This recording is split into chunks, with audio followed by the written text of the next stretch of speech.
Bonjour à tous, on se retrouve pour la visite d'une exposition Lego dans les Yvelines, au Perret en Yvelines, qui était très sympa ce week-end. On commence par un créateur qui a fait intégralement, qui lui a pris une année, le train de la mine de Disney. Donc il faut voir, on ne voit pas en fonctionnement, mais il est 100% fonctionnel. Donc on le voit qui passe sous l'eau et qui ressort à ce niveau-là. Donc c'est assez impressionnant de détails, c'est assez fou. Regardez, on voit même la fée clochette là, tout là-haut qui est placée. Et donc c'est 100% fonctionnel, une année de travail. J'ai pas pu croiser la personne qui le faisait, mais voilà un peu, c'est assez dingue tout ce qu'on peut faire et vraiment la précision de la reconstruction et de la modélisation de ce set, de ce manège un peu historique de Disney. On voit un peu sur la gauche, vous avez le bateau de Mickey Mouse, pour ceux qui ont Disney+, des premiers Mickey Mouse. Et c'est vrai que c'est le gros coup de cœur de ce début d'exposition, parce que tout y est. Je ne sais pas si vous avez vu, au moment où on voit Bip Bip là, un peu sur la gauche. Voilà, des cactus faits en briques. Non, c'est assez top. Ensuite, on bascule sur un univers un peu plus spatial. Alors, c'est des sets qui a des années 2000, enfin années 90-2000, et ils sont magnifiques. Voilà, les univers recréés, c'est assez dingue. On a ce côté, ces briques un peu translucides Lego qui, avec le bon éclairage, donne tout de suite une ambiance au thème, au set. Il y a le monorail là qu'on voit juste en dessous là qui passe.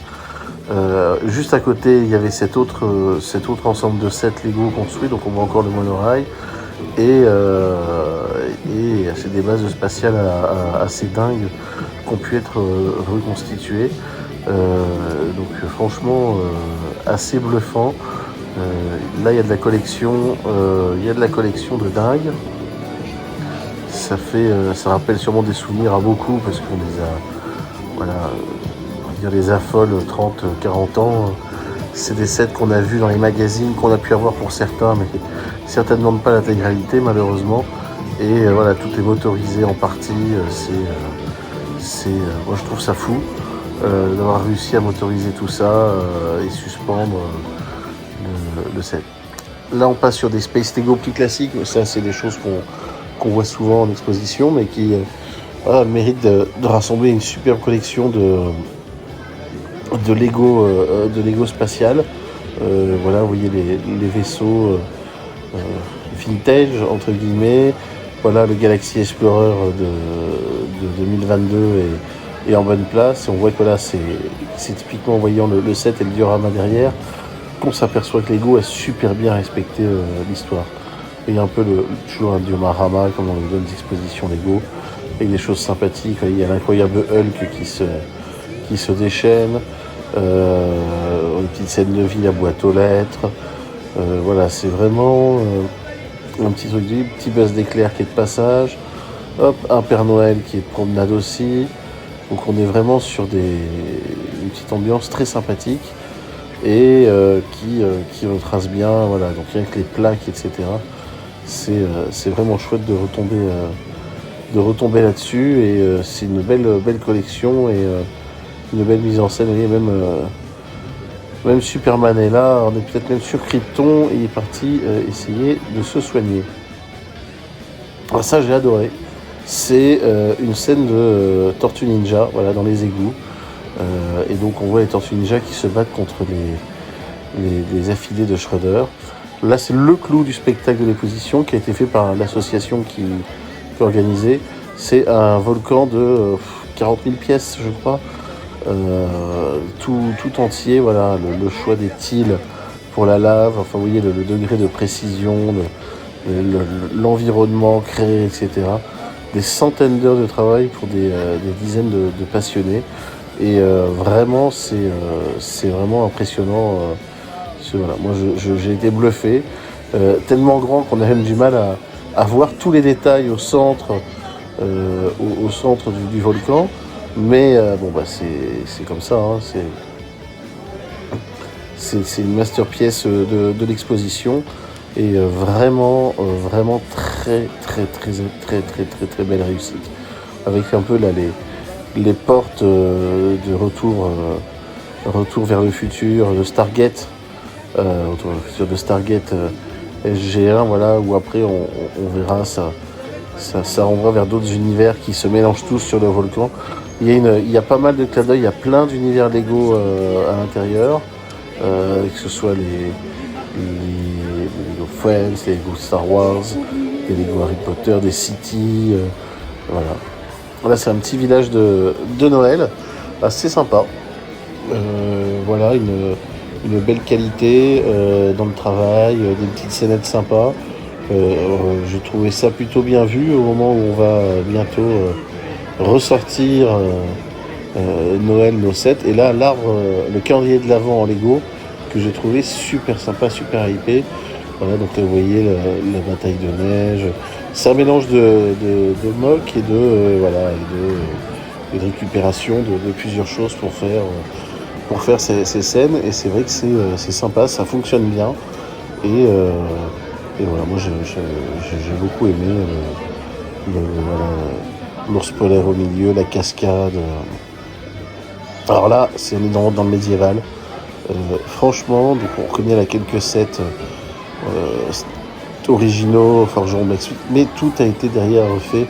Enfin, regardez-moi les détails des tours, les détails des toitures, un archer sur le toit, les arbres avec des couleurs magnifiques, vraiment là tout est superbement utilisé, toute la gamme Lego de couleurs est utilisée, le potager, les animaux, enfin vraiment voilà, les armées en marche, la tour de guet du château là, qui signale l'arrivée de l'armée avec Merlin tout en haut qui est prêt. Non, franchement, c'est magnifique. Il y a pareil, des dizaines d'heures de travail pour réussir à faire ce projet-là. Et juste à côté, là, on a un énorme citadelle. Et pour le coup, c'est encore plus dingue, je trouve. Donc, j'ai un peu les scènes de village autour, mais ce qui est vraiment impressionnant, c'est ce château. Voilà. C'est surtout avec ces scènes de vie, on voit le bouffon, on voit toutes ces scènes de vie. On voit la vie à l'extérieur du village aussi. Là, énorme stand Star Wars. Donc ça, c'est le stand scroller. Mais c'est-à-dire que c'est 2 fois et demi la taille de l'UCS. Je sais pas si on voit bien là, avec la mise au point, mais c'est bourré de détails aussi à l'intérieur. C'est juste dingue. C'est juste dingue. Voilà, là, on voit un Jawa. Voilà, la petite station-service, on fait avec... là, le distributeur de Coca, enfin voilà, tous les délires de Lego sont possibles. Voilà, là, on voit Rex de Toy Story. Voilà, tiens, ça descend faire son cahier avec les canards. On voit des minifigs des différents sets, mais à côté des trucs. Autre stand Star Wars, là c'est Tatooine, donc voilà, c'est assez bien fait. Franchement, il y a des belles scènes de combat, enfin, c'est assez dingue, c'est pareil.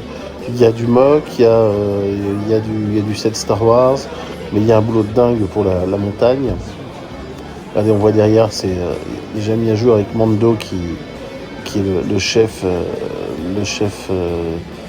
sur Tatooine de la mafia de Tatooine, et donc on voit toutes ces scènes. Voilà, on voit il y a à la fois des sets Star Wars existants qu'on connaît. Là, on a casé la forge mandalorienne et la cantina en mode fermé. Voilà, là, un superbe Faucon Millennium avec Lando qui pilote. Et de l'autre côté, voilà, on passe sur la planète Hoth et la bataille de Hoth sur la planète glaciaire. Et donc c'est vrai que là aussi voilà, c'est assez dingue. Là on voit une petite scène, regardez, hop, on se recoiffe au milieu de la bataille, hein, évidemment. Toujours les petits clins d'œil qu'on peut trouver dans les expositions Lego. Et le garage de Tatooine pour terminer. On verra plus tard un plus grand encore, voilà, qui est un superbe réalisation avec le vaisseau de Boba Fett qui qui est à l'intérieur. Voilà, on revient devant la cantina, devant les scènes autour de la cantina. C'est plutôt pas mal. Voilà. Donc je disais, ça c'est le deuxième. On revient sur le premier stand Star Wars. Désolé pour le montage, pas toujours très clair. Regardez-moi ça, c'est pas magnifique le clin d'œil. On a transformé ce set Lego Movie avec la tête de Yoda et le sabre. Moi je trouve ça extraordinaire, il y a de l'imagination. Et donc là on est vraiment sur quelque chose de grandiose, tout ce diorama, toutes ces créations. Un grand coup de chapeau à l'équipe qui a réalisé cette table. Et on est voilà, Razor Crest. C'est classique, voilà, on voit du classique, on voit des petites scènes du Bip et le Coyote souvent au milieu du désert. Et là, vous avez la cantina au milieu, vous avez vous voyez des différents personnages Star Wars. Il y a peut-être un peu d'anachronisme dans les personnages Star Wars, mais c'est vraiment sympa. Regardez là, c'est carrément un bar Toy Story qui a débarqué sur Star Wars. Tous les personnages magnifiques de Toy Story sont là. Et c'est classe. Voilà un qui a fait quelque chose d'assez extraordinaire, la fameuse Saturn V, qui en a fait finalement le hangar où elle est exposée, quoi. Voilà, donc un mode assez dingue, les différents étages de la fusée Saturn V. Voilà, on revient, ça c'est un peu glaciaire, ça je me rappelle en avoir eu quand j'étais gosse. Et regardez-moi toujours ce orange fluo là qui donne des effets avec le fond et la lumière au-dessus, assez dingue sur ce set. Ouais, c'était la prolongation de la table qu'on a vue en début de vidéo. Regardez les Mégatrons, il y a une inventivité assez dingue. On voit les dinosaures au milieu. Enfin, on se baigne au milieu de la glace, hein, c'est Lego, c'est normal. Et voilà, c'est une petite soucoupe volante qui tourne. Vous voyez là, c'est les robots de combat. Voilà, moi toujours bluffé et un univers, une couleur. Regardez, tiens, l'hélicoptère de la République hypé et transformé aux couleurs du monde Lego, c'est pas mal du tout. Alors là, c'est extraordinaire. C'est village viking. Donc vous voyez à droite, il y a le débarcadère, enfin la construction des dracars. Et à gauche, il y a un débarquement de dracars de combat viking qui va partir à l'assaut du village. Et on voit derrière, voilà, le mur. Je ne sais pas si vous voyez bien à droite, là, il y a une cascade où il y a un effet de fumée qu'il a installé. Donc c'est assez sympa. Et donc le village viking, très détaillé, scène de banquet. Là, c'est extraordinaire. Vraiment, c'est un boulot de référence. Changer un peu, il fait des recherches un peu, des images, des reconstitutions pour vraiment essayer de faire quelque chose de réaliste. Et là, moi, je suis bluffé. Et tout en haut, il y a Merlin, hein, on n'échappe pas hommage, même chez les Vikings. C'est un boulot assez fou. Alors le set est très grand, donc on voit pas tout. Autre sous la neige, vous voyez, là c'est l'extraction, expédition arctique, on va dire, qui est aussi très, très bien réalisé. Beaucoup de vieux sets, mais voilà, bien installé, le monorail, et après des scènes de glace, voilà. Donc on revient devant la Saturn V, qui est magnifique. Voilà, bonne journée à tous.